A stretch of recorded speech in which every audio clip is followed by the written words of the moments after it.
and sisters, we've all turned up the radio to hear Brother Jimmy Lakey, from coast to coast and shore to shore.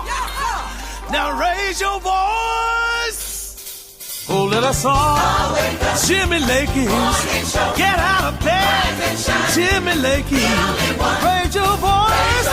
Jimmy Lakey, Lakey, hey, can't live without it with Jimmy Lakey. Jimmy Lakey. All right, top of the morning to you, everybody. Happy Monday, the 29th day of September, year of our Lord, 2025. Jaime Lagos, that's my name. My nombre, pleasured, pleased, and thrilled to be here with you. Good morning, somebody said from Florida, whoever that was. Good morning. You went away before I could read it. Good morning for Laramie. Everybody's checking in across the fruited plains, and we appreciate you doing that. Arloa's in Colorado for a few weeks. Welcome, Arloa. Pleasure to have you back in the Centennial State, the high-priced, overrated state of Colorado, because we have a governor who's an absolute idiot. Good morning, Jimmy, from the San Luis Valley of Colorado, also known as SLV, not to be taken with Salt Lake City or something. Anyway, good to have you here on the program, everybody. Pleasured, pleased, and thrilled. Got back in last night from a trip to the motherland, back to Tejas for the weekend, back in late last evening, and here we are to get together to do the show. How many of you watched that football game last night? How about them Cowboys? It was a tie. You know, I have so many people that talk trash. I'm not the chief apologist for the Cowboys, but I got so many friends that talk trash about the Dallas Cowboys that I hope they effed up everybody's bingo card last night. A tie, 80 points scored in a football game, and it was a tie. 40-40 in overtime. You know, I wish there was a victory for it, but I guess all these people that pick on the Cowboys and make fun of the Cowboys, and they do it to my face behind my back, somehow they bring me in all of their childish taunting. I hope it screwed the hell out of your bingo card and your pick'ems and all that stuff you do. So good for you. A big middle finger to all of you that have been picking on the Dallas Cowboys lately. Looked pretty good yesterday. It was a tie, not a victory. Not, you know, but it's better than a loss, isn't it, to have a tie? But yeah, I had people yesterday talking trash to me about the Cowboys. I'm like, I'm not even in town. I'm not even paying attention. I didn't get even home to watch it except for part of the second half of the game. I'm busy, but people talking trash to me on the text machine. And to all of you, I say, screw you. You know, it's like, grow up. I don't need to hear from you. If I wanted your opinion on the Dallas Cowboys, I would ask you. Other than that, I will not ask you, because I don't joke about your team. I don't joke about how fat your mother is or how ugly your wife is. I don't joke about that stuff.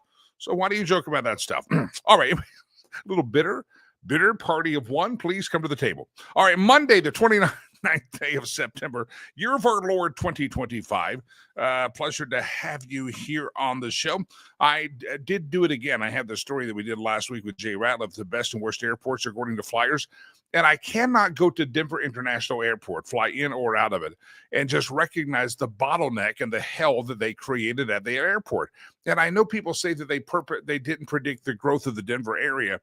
That's fine, but why would you ever want to create an airport where the beginning to get in the airport, you create a bottleneck, and to get out of the airport, you create a bottleneck? We landed last night. I landed last night in Terminal A. I was on a United Airlines flight, and they chose Terminal A. Usually it's Terminal B, but we went to A. And so I'm minding my own business. It's kind of late. I'm thinking I'm going to get out of the airport fine. I get down to the choo-choo trains at the Denver International Airport. Many of you will know what I'm talking about. And the thing is chock full. We've created a bottleneck. Everybody in Terminal A now has to jump on this train, which is what we would call in the concert world, pardon the phrasing, butts to nuts. And we jammed in that train, and we had to get out of there because idiots in the state of Colorado years ago thought that creating a bottleneck was the best way to get everybody out of the airport. So anyway, I throw that out there yesterday that I rest my case, and I'm going to be doing some research. Is there any other airport in America that is designed to create a bottleneck upon arrival and a bottleneck upon departure? I don't think there is. I can't find anything. All right, let's talk about this Trump statement that it's another targeted attack on Christians. talking about the attack on the Mormon church yesterday, the Latter-day Saints church. He said it's another targeted attack on Christians, a mass shooting, a fire has been set. And you have to ask yourself now, I don't know if we've discovered much of the motive, or we know it's a former Marine. We know that the guy has some military background, and we're not sure exactly why, but he says, I have been briefed on the horrendous shooting that took place at the Church of Jesus Christ of Latter-day Saints in Grand Blanc, Michigan. The FBI was immediately on scene and will be leading the federal investigation, providing support to the local and state officials. The suspect is dead, but there's a lot to learn. This appears to be yet another targeted attack on Christians in the United States of America. He said that Trump says the Trump administration will keep the public posted, as we always do. In the meantime, pray for the victims and their families. This epidemic of violence in our country must end immediately. A man 40 years of age smashed a pickup into the church, opened fire, set the building ablaze during a crowded Sunday service. He was chased and fatally shot by police. At least 4 people were killed, 8 wounded. Authorities are searching the building for ruins of additional victims. The building ruins for additional victims. The attacks occurred about 10:25 local time, while hundreds of people were inside the building outside of Flint, Michigan. The man got out of the pickup truck with 2 American flags raised in the truck bed, started shooting. The police chief tells reporters the attacker apparently used gas to start a fire, also had explosive devices, but it was not clear if he used those. Authorities have identified the shooter as Thomas Jacob Sanford, age 40, of the neighboring town of Burton. The FBI is leading the investigation, considered it an act of targeted violence. And the story goes on. We're not sure a lot of the details yet, but let me ask you this in a real fair question. What's happening in America that violence like this has become so regular and so prominent? That's a question I have for all of you as to the violence that we're seeing in America. You have the assassination of Charlie Kirk. You have the shooting of ICE officers in the Dallas area. You have ongoing attacks of violence all across America. Many of them have been politically motivated. Many of them have been religiously motivated. And yet overall, it's just violence, violence, violence. And I have to ask you, what do you think has brought this uptick of violence? When did it become almost the cultural norm, if you will, that, oh, they're just being violent. Oh, they're just Democrats. Oh, they just hate God. When did that become the norm? When did we lose the sanctity of human life, at least the value for the sanctity of human life as a culture? And I'm not saying everybody has, but we have too many people that have lost the value of the sanctity of human life. And we need we need those people to I'd like to know why it is that they have been radicalized to this point. So feel free to jump into that conversation. I think it's a greater and overarching question as to, sorry, I don't know if it's weather change or allergies, but I keep clearing the throat. I hit mute, though, just because I don't want you to have to hear that. A little bit of a little raspy this morning. But it's a baffling question as to when did it become okay to go shoot up a church? You have the story of Texas churches a couple of years ago. There's just story after story of people deciding we're going to go shoot up a church, a house of worship. I have to ask you this: where did that come from? When did we become a culture and a society that has accepted or just granted a nod to the head, say, well, yeah, another church got shot up. Why is this happening? And then maybe it's not a stretch, maybe it is a stretch to tie in the murder of Charlie Kirk and say he was murdered for his faith. People of faith are under attack in America. People of faith are under attack in this culture, and we have to do something to stop the attack on people of faith. Now, you can argue that it goes back that maybe, and again, I don't know this guy's motive in Michigan, but if it's the people of faith by large swaths in demand are the people that voted for a certain candidate, and they're the ones that have been called racist and jackbooted thugs, and they're the ones that have been called Nazis. And so is it that people are now showing up at churches with their guns, and they decide to shoot up the church because they assume, because of Jasmine Crockett and because of AOC and Nancy Pelosi and Jared Polis and the Democrats, they assume, oh, these are the Nazis, right? They've all gathered together to worship together in a church house. I'm not saying that's the motivation in Michigan, but the lack of the sanctity of life, value of sanctity of life, has definitely gotten out of hand, and we have to ask ourselves what happened. We also live in a culture, I'll be a little bit controversial for some of you. We also live in a culture in which it's okay to sacrifice a baby at the altar of Planned Parenthood. You could be 9 months in Colorado, coming down the birth canal, coming down the baby chute, and all of a sudden, if Jared Polis has given you permission to poke that baby in the head and abort the baby. There's no value of life in America. And I think they all tie together. I think the sanctity of life, the value of religion, the political rhetoric, all of these things start adding up, and sick people start to do sick things. And so the chickens are coming home to roost, and I believe part of the chickens are coming home to roost because of the Trump derangement syndrome that has been infested in weak minds, and weak minds have they become a war on Christians, a war on people of faith, because people say, oh my God, it must be those damn Nazis again gathering together. They're at the church house. They're singing songs of praise to Jesus, but they're Nazis. We have a culture in which killing, well, there's right on the screen, when we made the killing of the unborn normal. You said it just when I was typing it. See, you have a generation of kids, a generation of people that said, you know what, it's okay to exterminate a baby at 9 months. As a matter of fact, Jared Polis, the governor of Colorado, and other Democrat governors have decided that they want their states to become Disneyland tourist destinations for baby killing. That's what they've decided. And so, well, if you would justify killing a baby at 9 months as it comes down the birth canal, if you would justify killing that, well, why can't you find a justification for a 2-year-old, a 4-year-old, a 10-year-old, a 70-year-old that votes differently than you?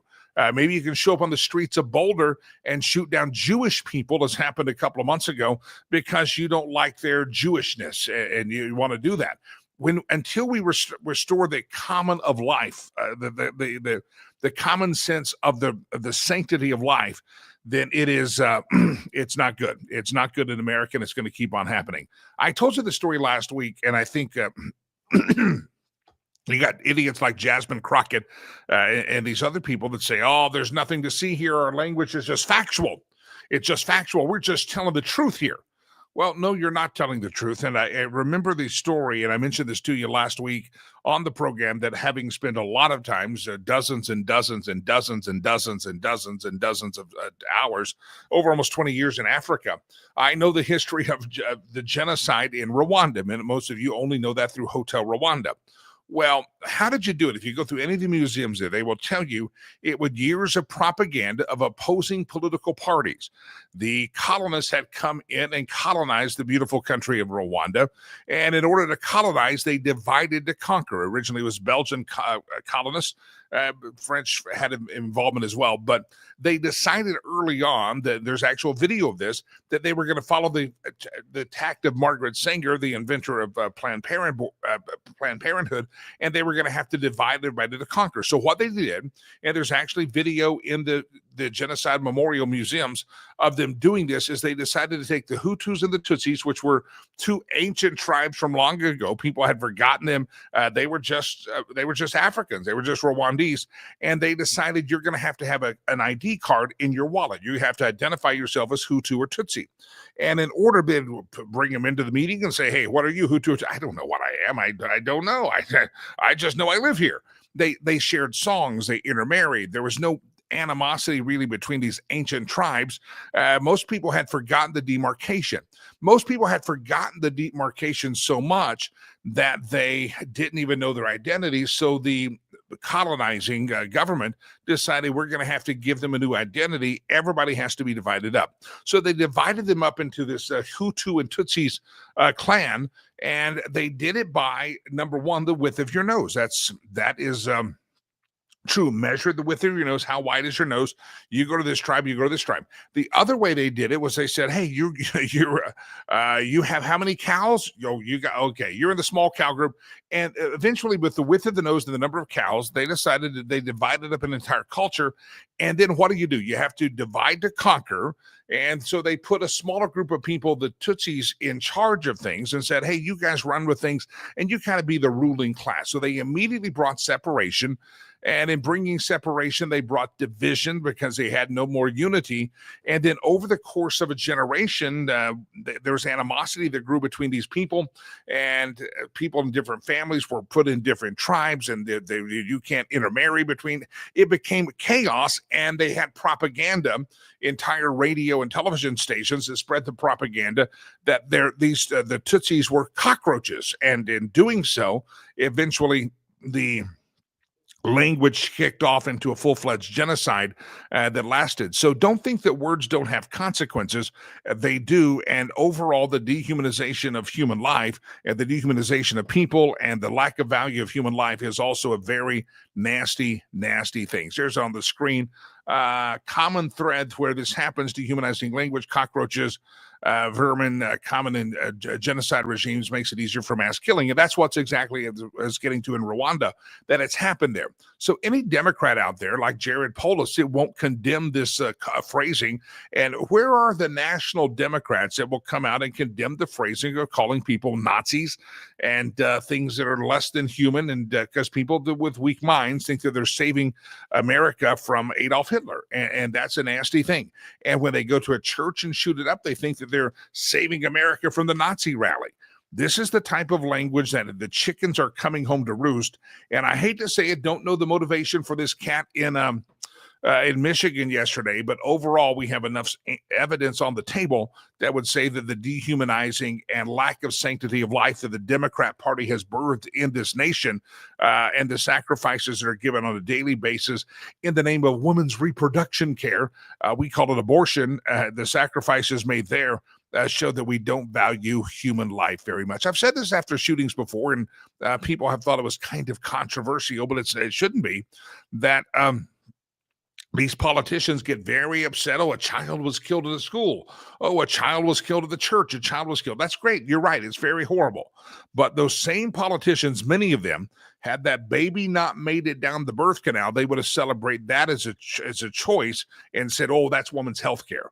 Had some of those babies never been born, they got killed at, let's say, Columbine High School, the American left would have celebrated, well, good thing they weren't born. That was their mother's choice, wasn't it? Her body, her choice.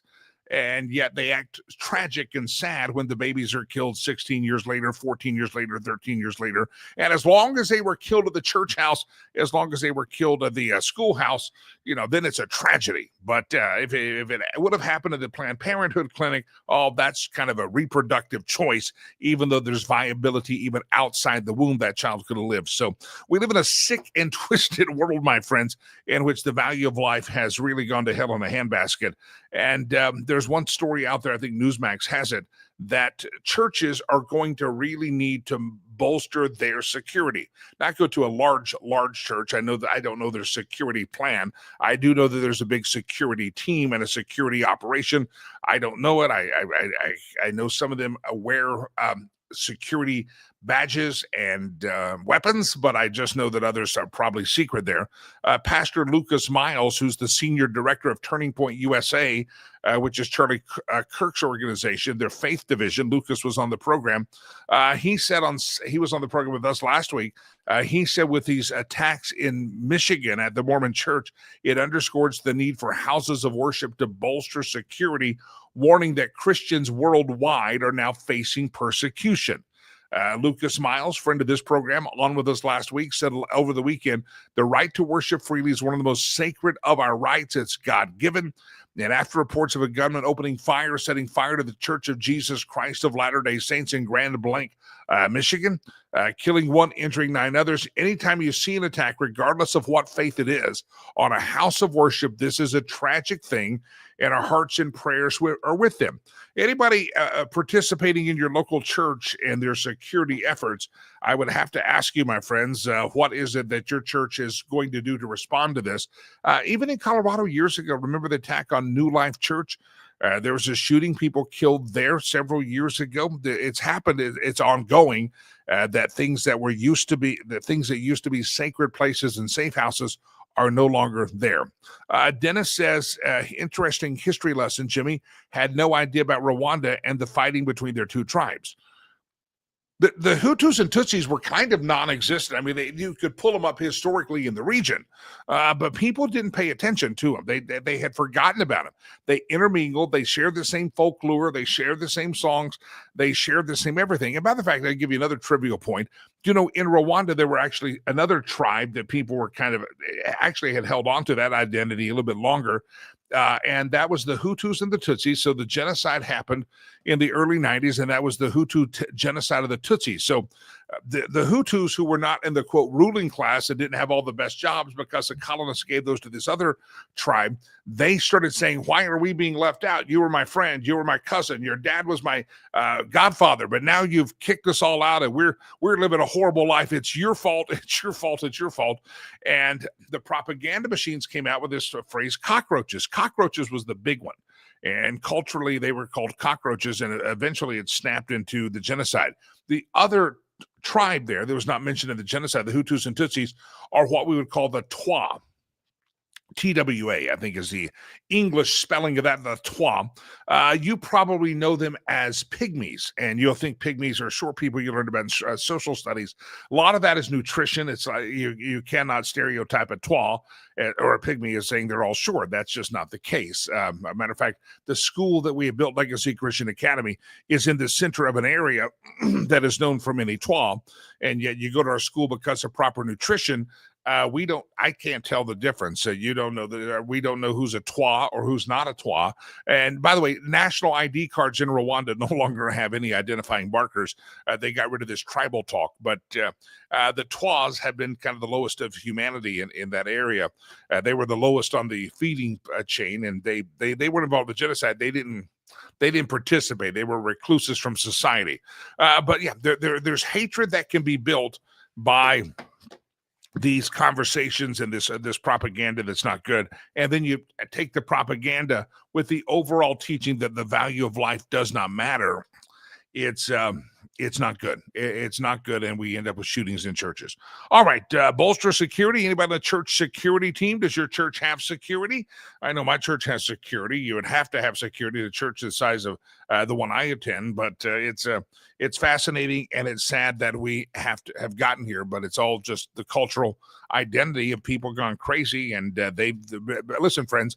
A lot of people that may be your friends, a lot of people maybe your coworkers have been programmed to believe that you're the enemy. They've been programming that if you or your political leadership died, that they would be preventing the onslaught of Hitler. I had this problem when I was in the iHeart Kingdom. I had a fellow employee that was supposed to be in and or near and around my show that would send some god-awful messages and say nasty things. And I told the corporate people, I said, I cannot be in the building with this person. This person will one day kill me. This person will one day kill someone. This person is bat crap crazy, and they will do very nasty things. And the corporate offices and the bosses up above my food chain, one understood, the other's like, well, you need to get back in the building. And I said, screw you, you get your ass back in the building with the bat crap crazy. The problem is these people were all music people. They only understood music. They said, people don't kill each other over music and rock. Some people do both formats. I said, you don't understand. There's a group of people in politics that have been programmed that if they take out you or they take out me or they take out Trump or they take out Charlie Kirk, they are exterminating a Nazi and therefore they're saving humanity. They have been taught and had it drilled in them that this is what's happening. And this is how real and how dangerous the American left is. And until someone of prominence comes out on the American left and condemns this stuff, then you're not going to have any hope that they're going to view you or I any differently. If you're gathering at a church house of worship, they're viewing that as possibly you're probably a Nazi rally getting ready and you're just singing a song about Jesus, but that's how they think. And I had to spend weeks fighting and not going into a studio, and probably ultimately ended up into my demise. But the corporate geeks didn't understand the political hatred that had developed in our world around us. And this person one day would not surprise me if I see that this person has killed someone or done something dastardly, violence, because they really had that much hatred and orange man Trump derangement syndrome. They had become a sick and twisted individual, in my estimation, my opinion. And that's all I can tell you. Anyway, so be careful out there, kids. Be very, very careful. You need to know that the party of Jared Polis, the party of Gavin Newsom, the followers and the radicals and the zealots inside their party think that you are a threat to security. They think you're a threat to humanity. They think you are a supporter of Satan. Matter of fact, they think you're a supporter of Hitler, and you probably have a target on your back. You need to be very, very careful. It's a very sad place that we live in, and Dennis points this out, that we now live in a place because of radicals that we have to harden the schools and have armed guards and security there. And now we need to do the same thing for churches because of the attacks of who? People, and again, I don't know the motivation for this guy in Michigan, but people that are on the side of Jared Polis, Gavin Newsom, that they hate ICE. If you support ICE, therefore you must be a very bad person. That's what they think. That's how they feel about you. And you just need to realize that the same way that rhetoric like this can hurt you right now, eventually it could kill you if we're not careful and draw this back in society. And I take you back to Rwanda, where it's very, very obvious that nasty things happened, all because of the dehumanizing language that happened. And the American left and the media is also doing their part to perpetrate the lies and the hatred. The FBI says he hated Mormons. I don't know what his motivation was. There was definitely hatred there. But again, when you have the lack of value of sanctity of life, then everything becomes more possible. When you believe that you're taking out a future Hitler, or you believe you're taking out a bigot or a racist because you've been told that by Gavin Newsom or Jared Polis or J.B. Pritzker, you've been told you're fighting for freedom, then this is what happens. I'll put this on the footsteps of the American left and say, tell me that I am wrong, that your rhetoric is not opening us up to more and more violence over and over again. All right, what else do we have? Oregon, by the way, has sued to block the National Guard. The National Guard is going to go in there and try to clean the place up. Oregon says, don't send your National Guard here. This is a story from justthenews.com.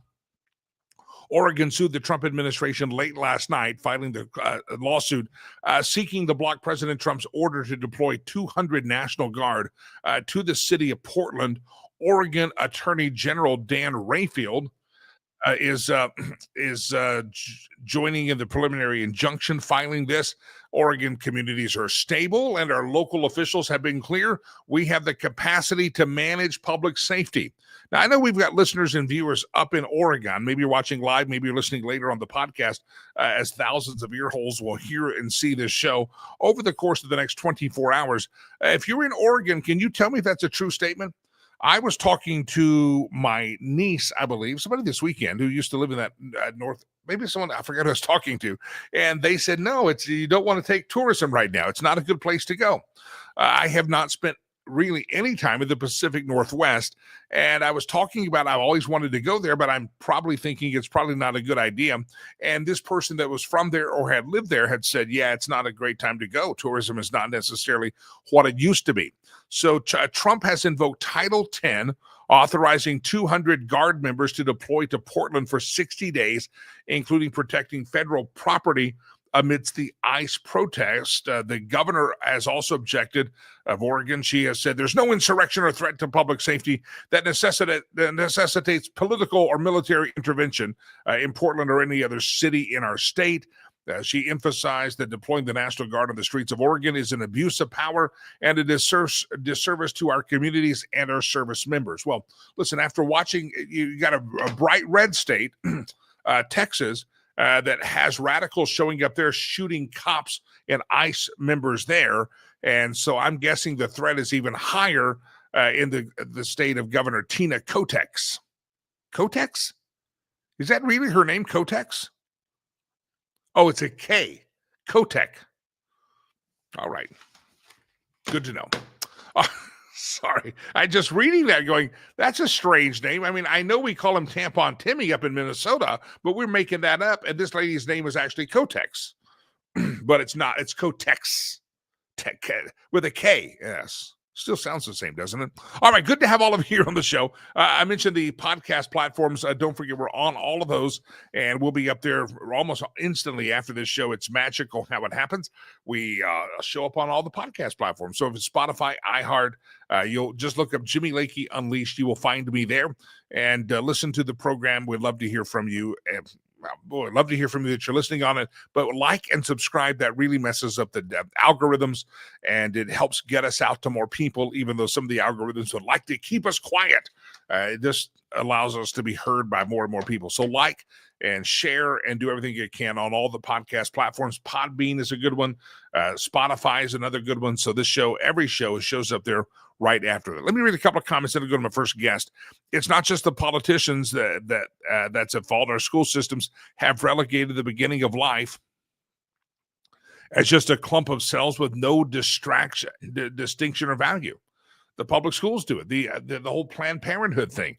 It's all about, again, I'll say it this way again, kids have been raised to, and they know the fact, they're not dumb, that, you know what, you would have celebrated my death had I, at 9 months, been taken out of an abortion clinic, and yet something happens at a school and you celebrate the tragedy. There's some disconnect here. That why is the value of life higher here than not there? The fact is we live in a culture where life is not valued, and people are propagandized into a frenzy and told that we're all Nazis and haters, etc.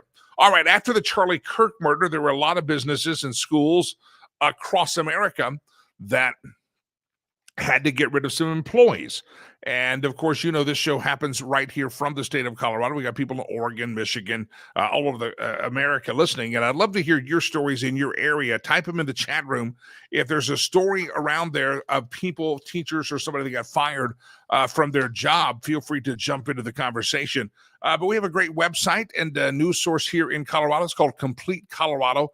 CompleteColorado.com. Check that thing out. Sherry Pife is a investigative reporter with Complete Colorado, and she just put out a story over the weekend. I texted her from the motherland back in Texas while I was there. I said, Sherry, can you come on the show and talk about this news story? And it's local businesses in Colorado and or people in Colorado that have had to be canceled in a good way because of their hatred and vitriolic statements from about Charlie Kirk. Sherry Pife, Complete Colorado. Good morning, Sherry. How are you? Morning, Jimmy. I'm doing good. How are you? Oh, very good, very good. I found it interesting. Some of the stories that you alluded to in your Complete Colorado work were stories that I was familiar with. A pizzeria, I think, in Longmont, Colorado. That guy seems to have gone crazy. Talk about these because they're happening all over America. The reaction to Charlie Kirk did not bring out the best of some humanity. Give some examples. Yeah, you know, that guy in Loveland, that pizzeria, Dan Haddad, he was the one that kind of kicked it off. And the reason being is because my editors and I were talking about the fact that, you know, Haddad made all these absolutely vile remarks that just, I don't know that I've ever seen anybody so vile in all my life. But he made them at a time when our state legislature was censuring or trying to censure one of the former Republican representatives for a picture that he took on the House floor. I'm sure you remember the whole Ryan Armagost thing. And we found it interesting that the media across the state of Colorado was all over Ryan Armagost taking a picture of another state legislator dressing inappropriately. But yet you got this guy up in Loveland who is just going off on the Charlie Kirk murder, and media said nothing. I mean, it has been posted almost nowhere except for on conservative social media sites. So we started looking into it, and lo and behold, we found, you know, other state legislators in Colorado that had made vile remarks about Charlie Kirk's death, teachers in Colorado that made vile remarks. And interestingly enough, a former colleague of mine who I just absolutely thought was the most hysterical of all. This is a gentleman who moved to California because he was Colorado wasn't blue enough for him. So he moved to California to raise his family there. And he had posted, he's a former reporter from the Greeley Tribune. He worked at several newspapers in California when he first moved out there. Now he's a spokesman for a water organization out there. But he made a comment, Tyler Sylvie, former reporter from the Greeley Tribune, commented on his Facebook page that a world with fewer bigots is a better world. And he made this comment almost immediately following the announcement of Charlie Kirk's death. I don't think Erica Kirk had known of her husband's death more than an hour, and Tyler was posting that a world with fewer bigots is a better world. But the comments that came from his page and the likes were interesting because almost one of the first likes came from the chairwoman of the Weld County Democrats in Greeley. Another woman who has over the years just condoned some of the most vile messaging, including a member of the Downtown Business Association in Greeley holding up a severed head of President Trump back during his first term in office. So there was that one. But we had a pair of School District 49 teachers down in El Paso County. For those that aren't familiar with Colorado, that's down in the Colorado Springs area. School District 49 teachers were placed on administrative leave for making such comments such as that they never really came out and said exactly what they said, but they must have been vile enough that they were actively investigating the reports, and so they were put on suspension. A Broomfield City Councilman, James Marsh Holshan, is pushing away from being asked to resign after he wrote on one of his pages that on one side, violence is never the answer, but on the other side, Charlie Kirk basically deserved it. He called him a misogynistic, homophobic rhetoric, and saying that some say that he deserved what he got. State Representative Lauren Garcia, she took to social media right after the death and said yesterday, a hateful, vile, bigoted woman hating anti-Black white Christian nationalist was assassinated. Nothing else, just, wow. Nothing else. And so it's all over. There's a Meade High School teacher who was sent home, and a letter was sent out after she wrote on hers. He was a career fascist, used his platform to normalize cruelty as policy, and he died the way he lived, immersed in the violent culture he helped cultivate. Wow. He can rest in his own piss. I mean, this is a teacher. This is a teacher just down the road from you, Jimmy, and me. Yep. Unbelievable that we live in a society, and I think this has been talked about so much, that after Charlie Kirk's murder, you didn't see conservatives take to the street and start burning buildings and causing all kinds of problems. But yet we still have this culture where it is okay for one side of the aisle to just spew these vile remarks on the eve of somebody's death, or immediately following somebody's death.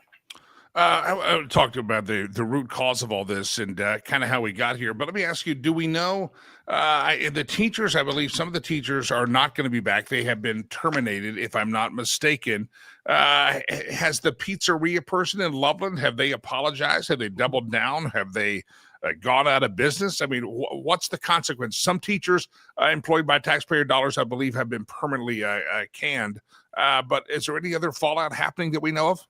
There was one situation. There was a teacher up in the mountains that was from a ski school.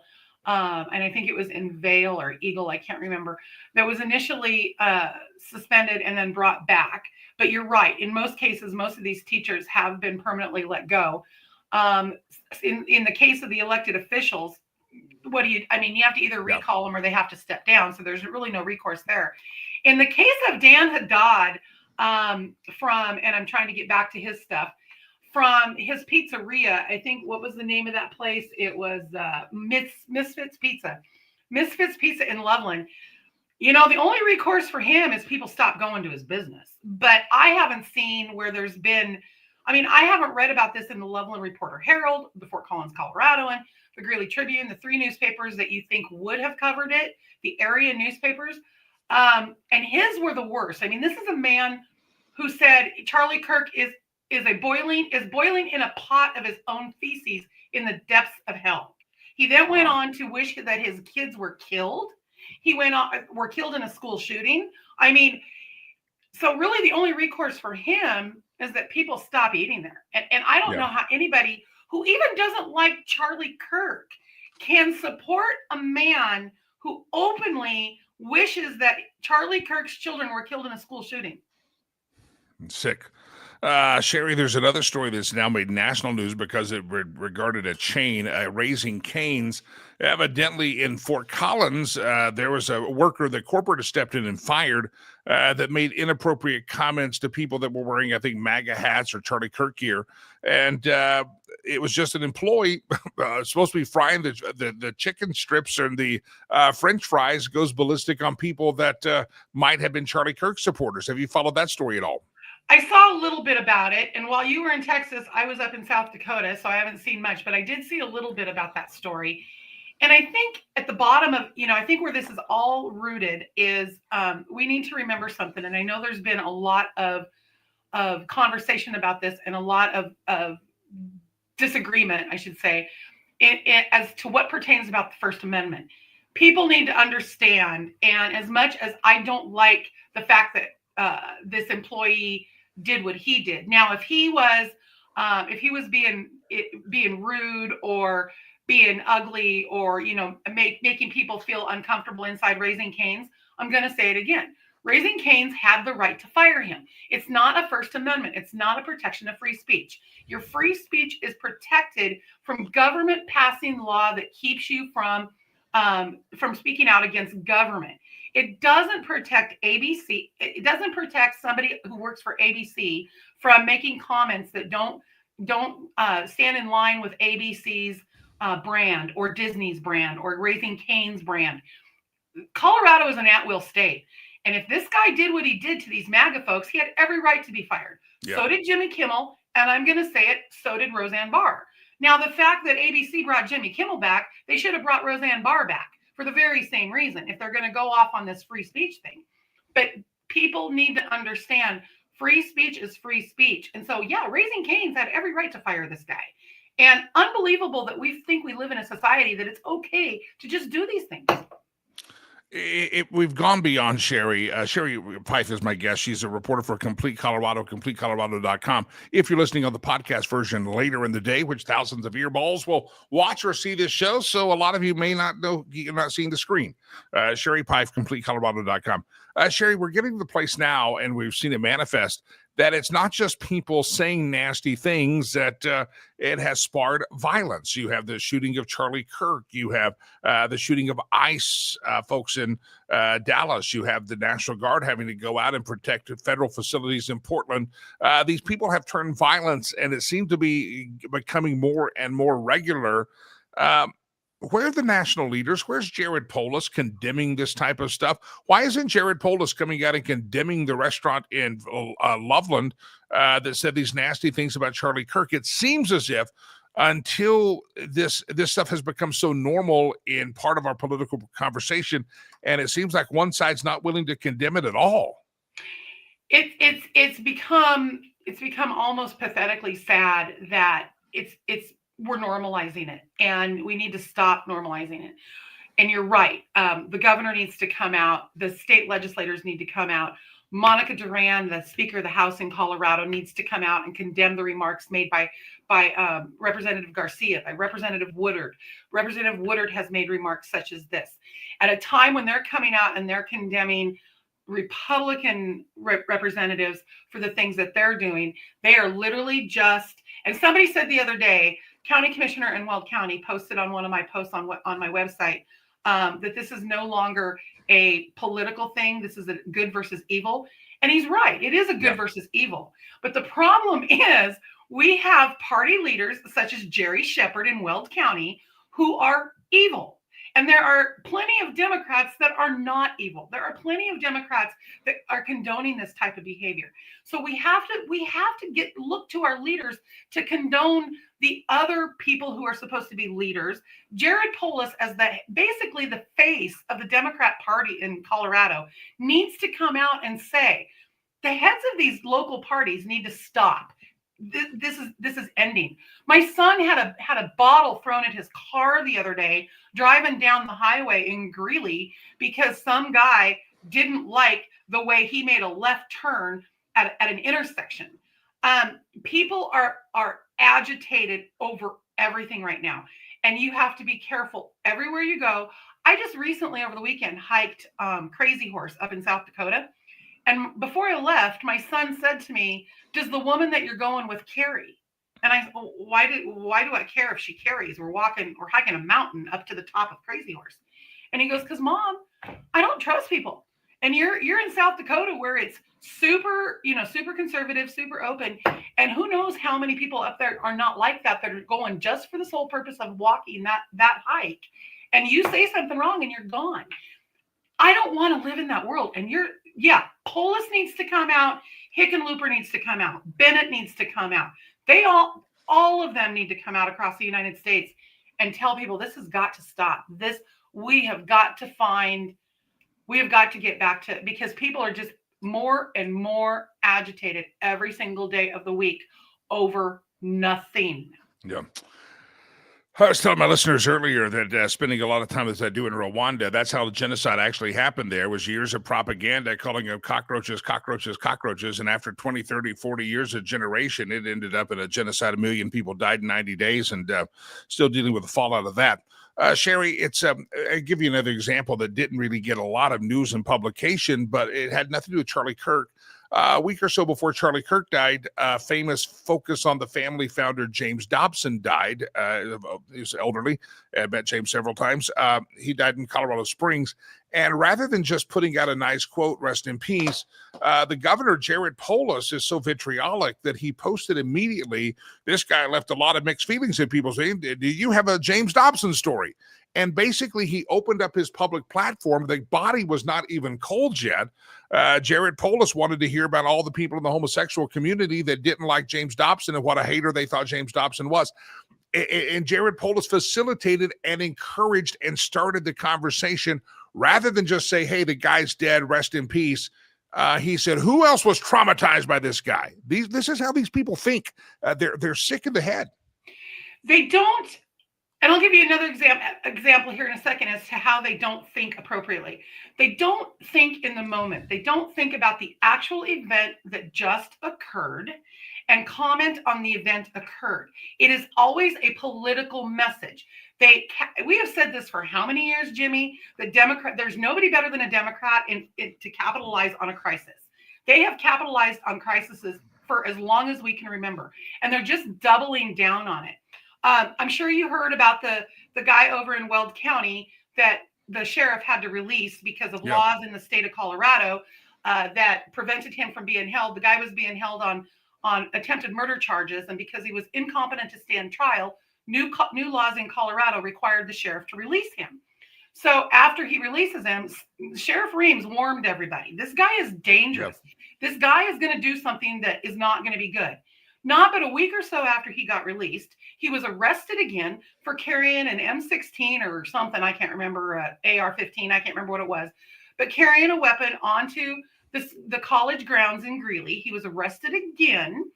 And this time when Steve came out and Sheriff Reams came out and started talking about this, Channel 9 News took the opportunity to turn a violent criminal who is free on the streets of Colorado because of public policy that has been put in place and signed by Governor Polis. They took the opportunity to turn it into a red flag law and politicize it and call out the sheriff for having not removed all the guns from this guy because he was crazy. And they used it because we all know that Sheriff Reams doesn't agree with the red flag law. So rather than warn everybody in Colorado that we've got another crazy guy on the loose and he's now behind bars again and he's probably going to get let loose again because of the laws, the governor still hasn't called for a special session to correct these laws, despite the fact that people have asked repeatedly. Instead of doing that and talking about what's wrong with the law in Colorado that put this guy on the street in the first place, they're capitalizing. 9 News was capitalizing on a political moment to talk about Sheriff Ream's opposition to the red flag law. Though that's the rhetoric that has to be changed. Yeah. The voice of Sherry Pife, CompleteColorado.com is a great website. If you're in Colorado or out, it's a great site to go to. Sherry, I know you're a reporter. I'm just a talker. But at some point, obviously we're talking about Jared Polis is obviously late to the ballroom when it comes to condemning this stuff. John Hickenlooper, Michael Bennett, national Democrats aren't seeming to condemn it. They're inviting a hateful conversation about James Dobson right after he dies, or inviting hateful conversation about Charlie Kirk, taking a lot of things out of context that Charlie said. He never said. Where do we go from here, Sherry? I mean, obviously these people are non-repentant and they don't seem to see the error of their ways. Is it going to get worse before it gets better, or is there maybe some hope somewhere out there? Every day, I actually live in the state of Wyoming. I moved up here a couple of years ago. I live very close to the Colorado border. I still have friends and family in Colorado, and I spend a lot of time down there. But every day when I look at places like Colorado or Illinois or California, I really worry. I wish I knew the answer to that. I pray and I pray and I pray and I pray that people find a way to come together and find peace and go back to the days where we can just disagree about state and federal policy and not hate everybody. It's so different living up here in Wyoming because things are so different, just different from the amount that it costs to the gun laws to everything, So when I go back home, it really scares me. I'll be honest. I'm honestly scared to drive into the state of Colorado anymore because the vitriol and the anger, and I wish I had an answer for that, because I fear the only, and I hate to say this, but I fear the only answer to that is a further escalation to where people finally see that it's not the right way to go. Yeah. You look back in history and all of the great wars were started and caused because of the inability to come together and the inability to not hate people. And I fear that's the direction that this country is headed in. And I don't know how to not get that fear out of my system. Yeah. Sherry, you mentioned earlier that the leadership of the Democrat Party, Polis, Hickenlooper, Bennett right here in Colorado, and how they perpetrated this vitriol really by their silence, if not by their posting on Facebook like Jared Polis does, but a lot of times just not responding at all. But we often say, well, I've got a lot of friends who are Democrats and they don't feel this way. They don't feel this way. But the fact is, you've got people that are going to have to, it's a time for choosing. They're still they're still a part of that party. They're still voting for these people, and voting for these people is like supporting Misfits Pizza in Loveland. You're endorsing it, whether you're endorsing it or not. At which point do we have to stop giving credit to our friends who are Democrats, but they're not condemning it? They haven't left the party. At which point do we have to say, stop it? Well, they got to make a choice. That's a really good point, Jimmy. And I think one of the things that we can all do that want that to happen is start talking to our own personal friends that we know. And you're right. And just listening to you say that, my brain is already going, I need to call so-and-so and so-and-so and so-and-so and so-and-so and go, you need to come out against this. You have got to come out against your party chairwoman. She had no right to do this or to say this or to like this. You guys have to take control. You're the only ones that can. Yeah. But then on the same side of that, how afraid are they? The minute they come out against somebody this vile, you saw, Dan Haddad from Misfits Pizza, all that somebody did was literally criticize his comment, and his response back to that person who simply criticized his comment was F his children. I hope they die in a school shooting. I hope your kids die in a school shooting.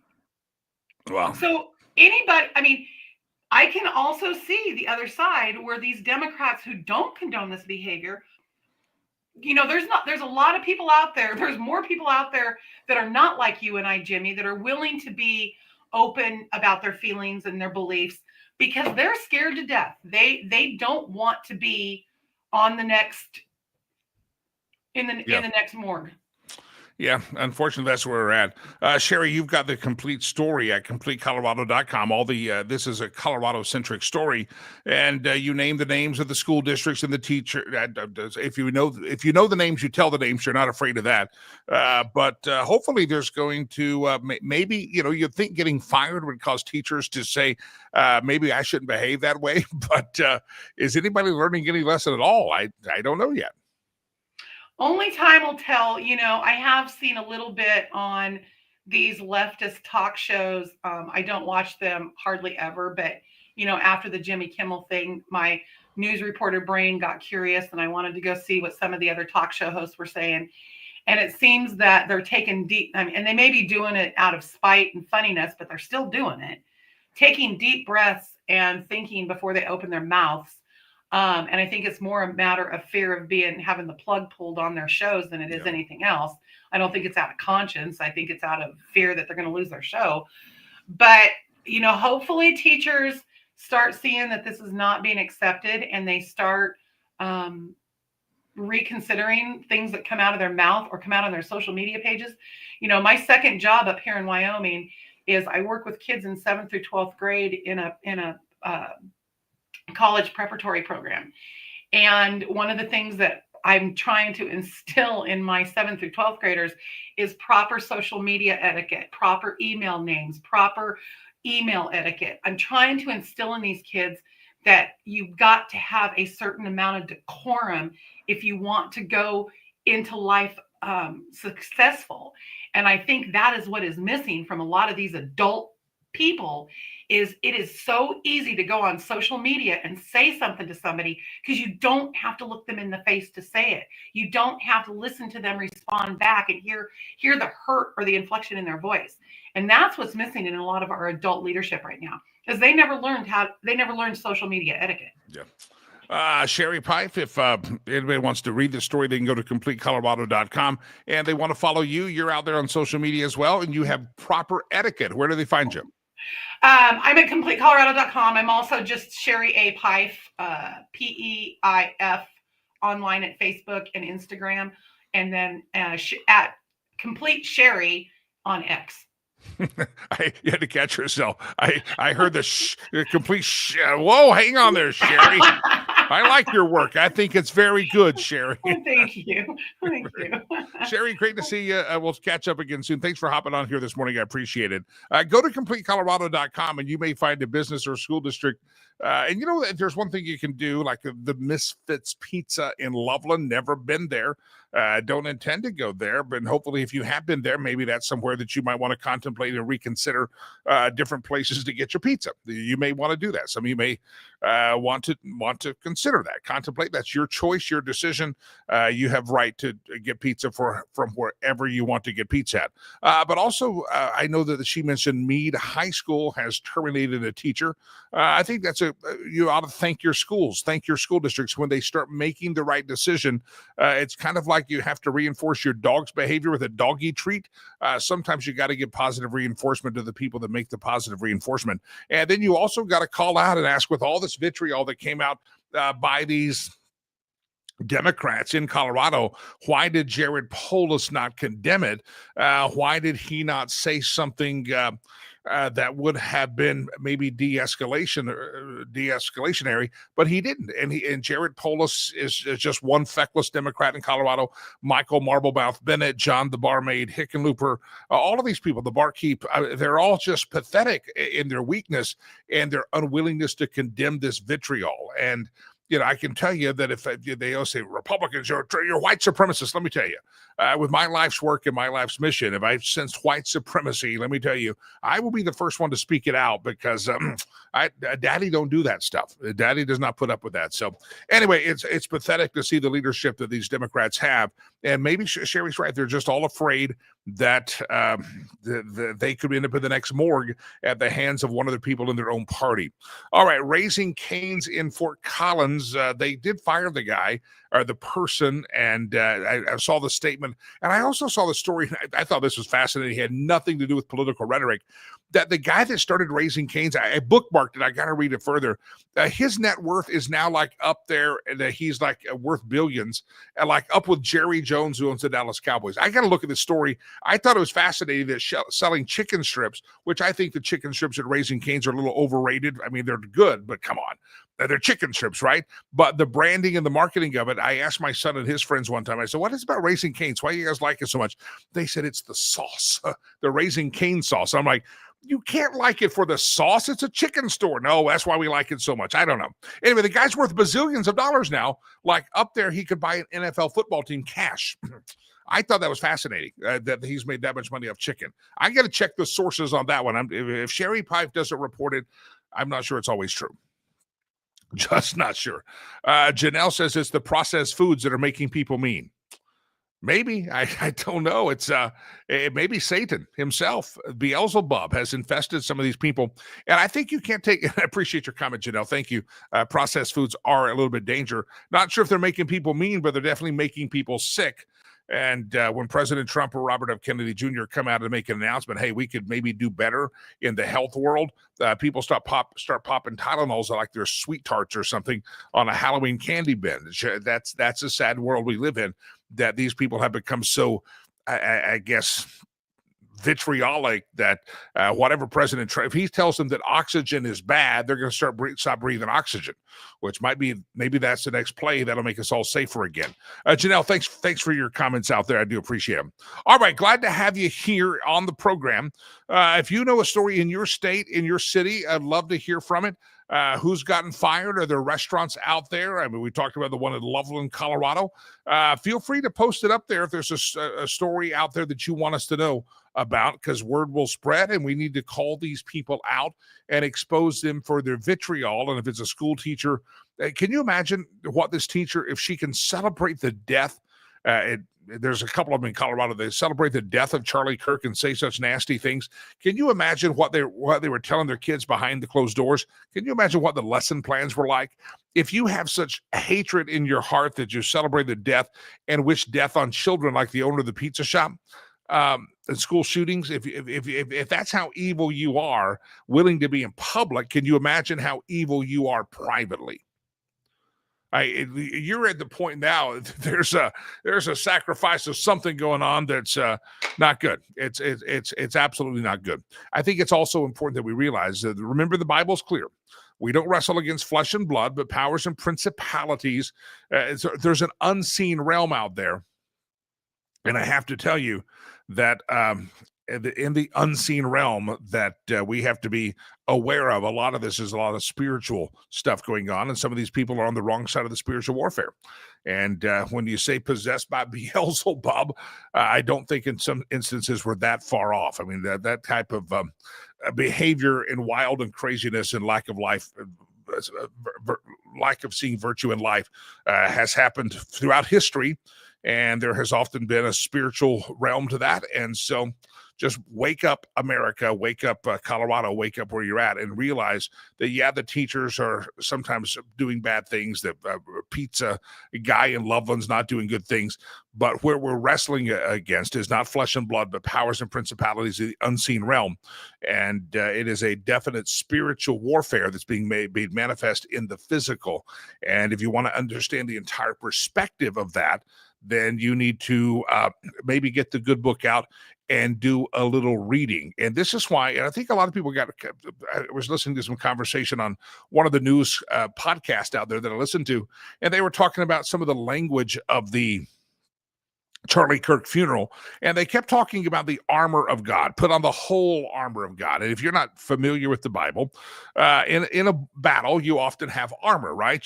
We have Michael Letts on, who provides protective gear for against shooters, for law enforcement. And so we all kind of understand what armor is, right? You put on armor. Well, the Bible makes it clear a couple of things. It makes it clear that we're not wrestling against flesh and blood. Our enemy is not the individual that owns the pizza shop in Loveland. Our enemy is not the teacher that was teaching your kids. It's the spirit of darkness that possesses them or controls them or influences them down the wrong way. You got to pray against that and pray that they will see the light and run towards the light as opposed to the darkness that they're in. We don't wrestle against flesh and blood. However, in the Bible, it says put on the whole armor of God, meaning every piece of it, And some people got confused and they say, Christian nationalists are putting on armor.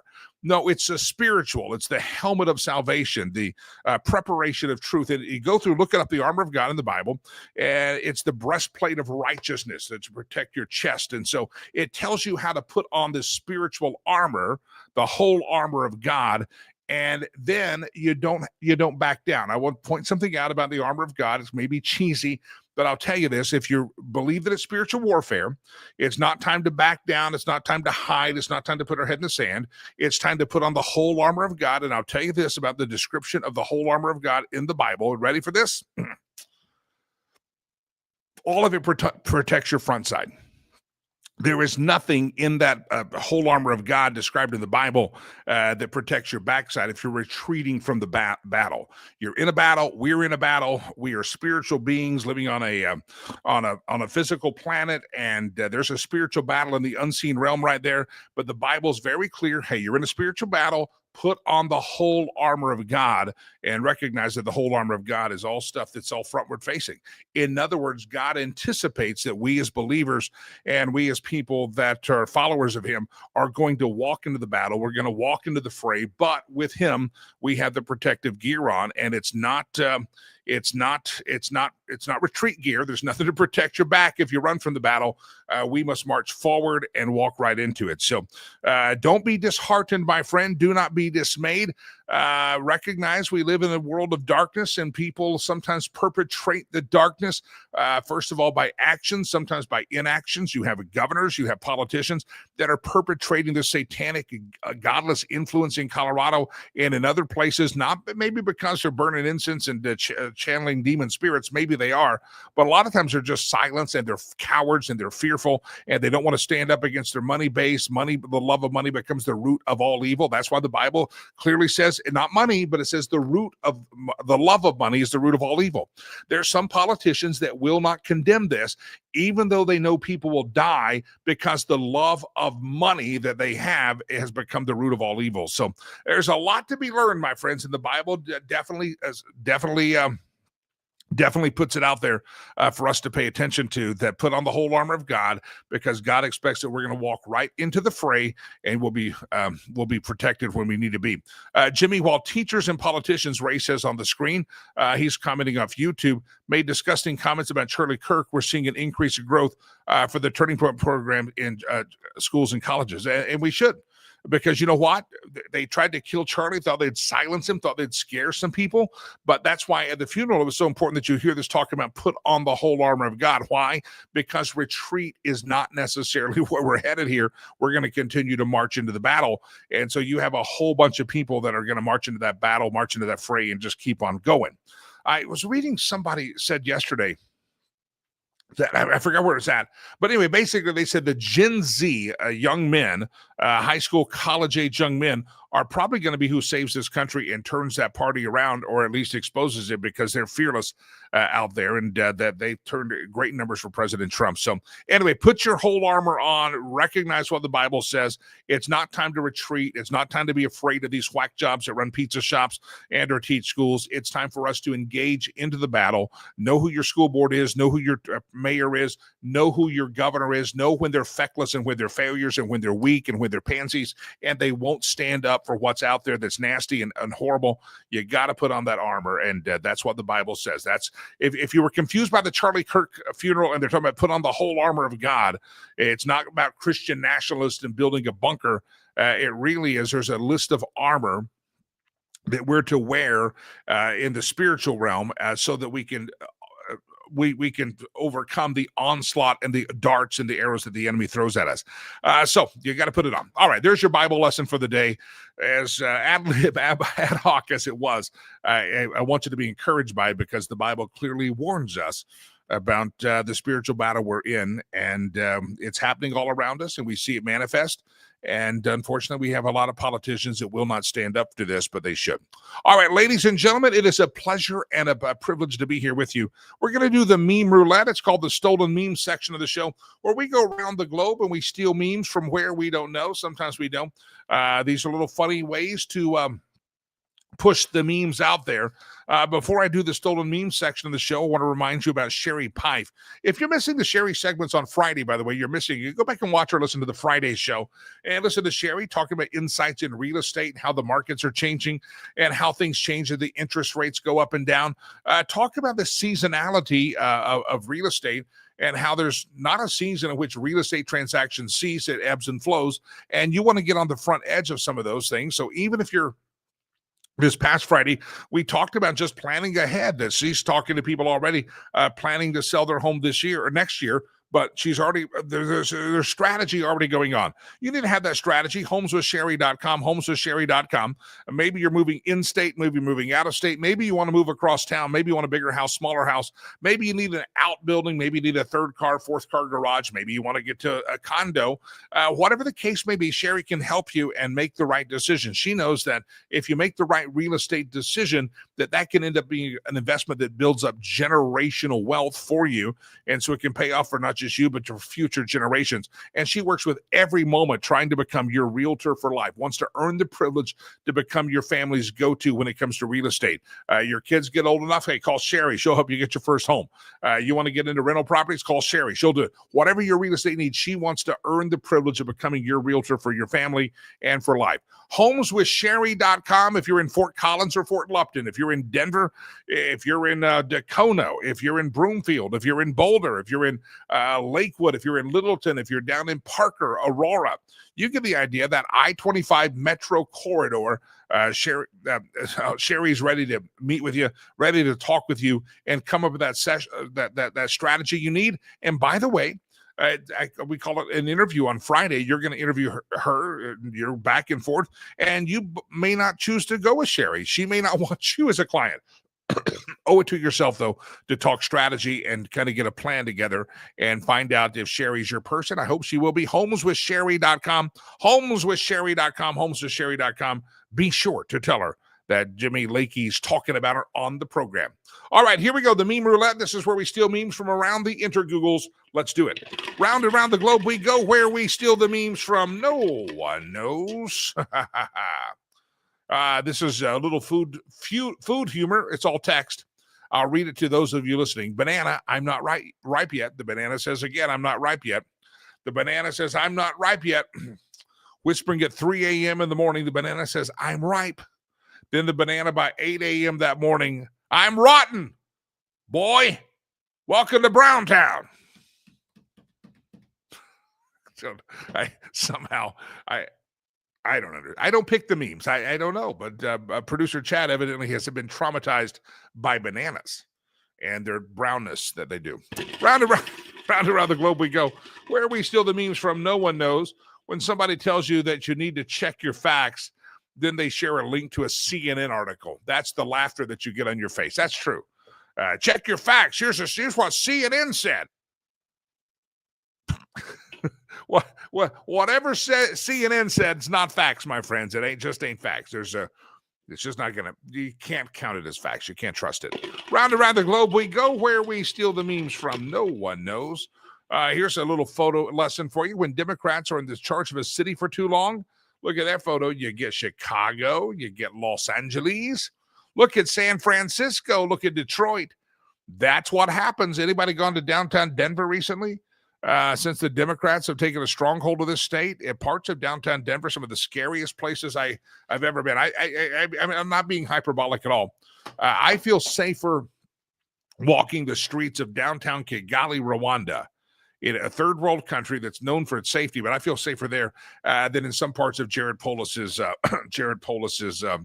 hellhole that they have created in Denver with Hickenlooper, etc. I mean, I feel they're literally I feel safer walking the streets of Rwanda and other cities and other places in Africa that I've been than I would feel as a conservative being identified walking the streets of many university campuses or Boulder, Colorado. I contemplate that. That's not silly. If I was identified for my political beliefs of wore the red hat or what have you, I would feel more unsafe at the Raising Cane's in Fort Collins, Colorado, than I would feel walking the streets of Rwanda, a third world country. That's the hellhole that these Democrats have created. All right, round around the globe we go. Where we steal the memes from, no one knows. Top lesson is a conservative boycott. Look at there. All the beer's gone except the Bud Light. You know why? We are conservatives, and that's how we boycott things. Never drink Bud Light anyway, so therefore they left it there. Below it is the burned out Tesla dealership, and that's how liberals boycott something.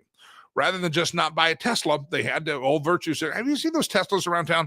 I bought this before Elon was nuts. They're so fearful of their own side that they have to put a justifying statement on there because they know that the libs in their own party and the radicals in their own party are probably going to burn their Tesla down.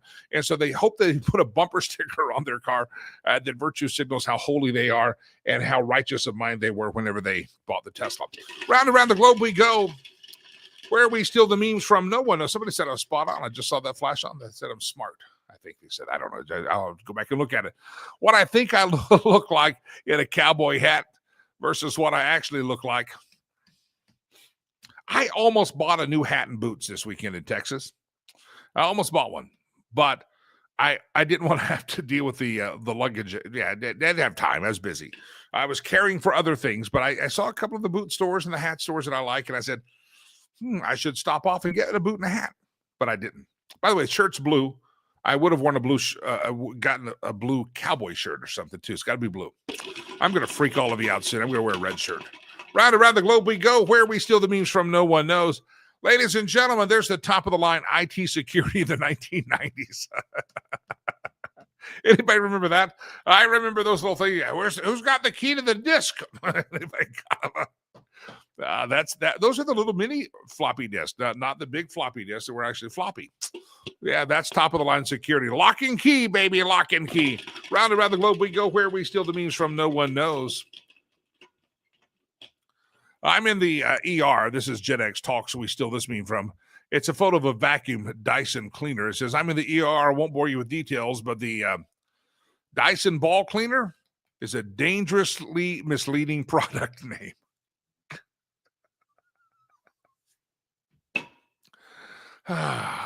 Okay, yeah. I wonder if they have to put that on the, now you go to McDonald's, they'll put on the coffee cup, hot contents involved, right? I wonder if they have to put that on the Dyson ball cleaner. This is not for that. Round and round the globe we go. Where we steal the memes from, no one knows. Ladies and gentlemen, we have run the meme machine dry. We have milked it dry, and that means our program is done for the day. Pleasure to be here back on a Monday with you. I feel jet lagged, even though I just was one time zone away, but now I need more coffee. Yeah, Jeff, I need more coffee as well. I was just in Texas, but it was a busy, it was a whirlwind. I was there just over 24 hours, back and forth caring for some family things. And but here I am back here behind the microphone, but I feel like I do need more coffee. Don't forget our charity work, Rivers Promise. I know it's towards the end of the month. A lot of you get paid on that 30th. Would you contemplate, would you consider, and I mean to sincerely, pray about it. And maybe it's $5, maybe it's $10, maybe it's 500, maybe it's 10,000. I don't know.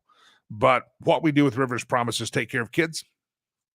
We make sure that kids who literally have no hope have hope. Somebody asks, sometimes we get asked, well, why don't you? There's a lot of needs in America. Yeah, there are. And if you feel called to give to those, give to those. My calling was not to help the kids. That's one of the reasons I thought about becoming a foster parent at one point. And I said, I have enough causes because I know the foster situation. I would have started another organization. And I said, I just got to stay focused there.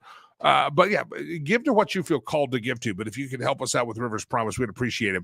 Want to remind you, we updated the website just recently, and there's a lot of kids on there, brand new, at least 30 new kids that don't have sponsors. You can see all the children that are awaiting sponsors right now. They're all attending our Legacy Christian Academy. If they're on there, we're sending them to school with no sponsor. And that's just how we roll. But you can help us. $10 buys a uniform for an unsponsored kid.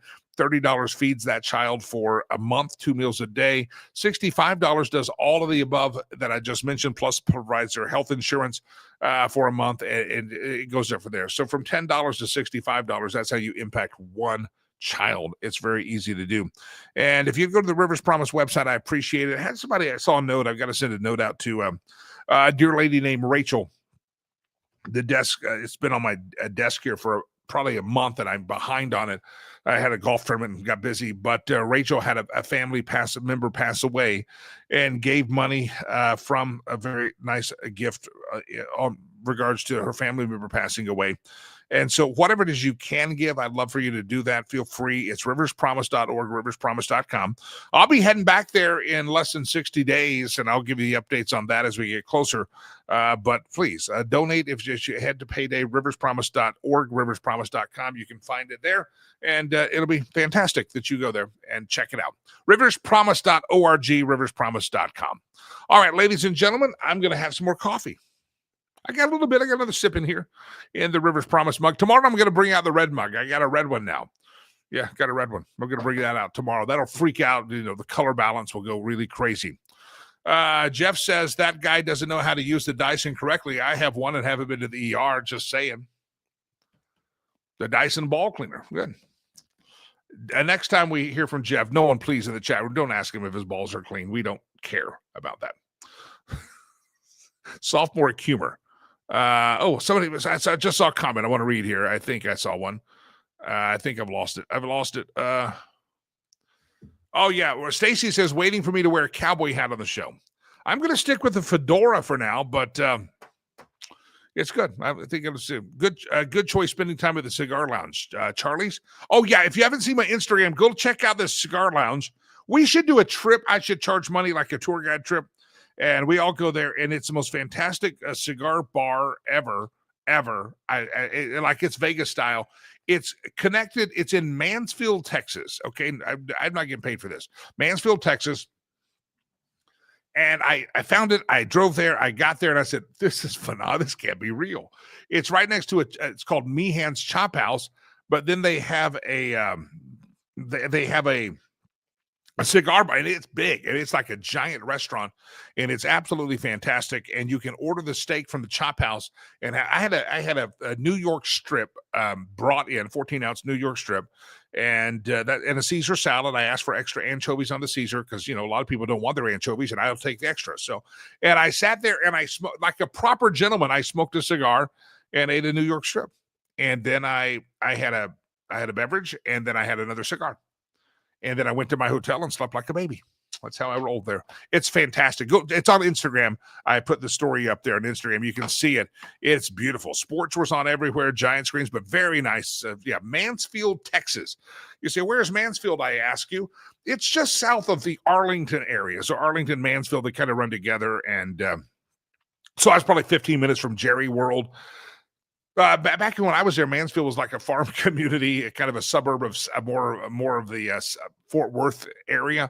But now it's kind of a sprawling area that all runs together with that Jerry World and Mansfield. It's a great. Go look at it. Instagram. Look up my name, and we should do a tour down there one day. Maybe do the show from there and all. And by the way, this great thing about it, they open at 8 a.m. because the owner that built it wanted to have a place where he could go and have breakfast, lunch, or dinner and smoke a cigar. And it's very classy, very nice.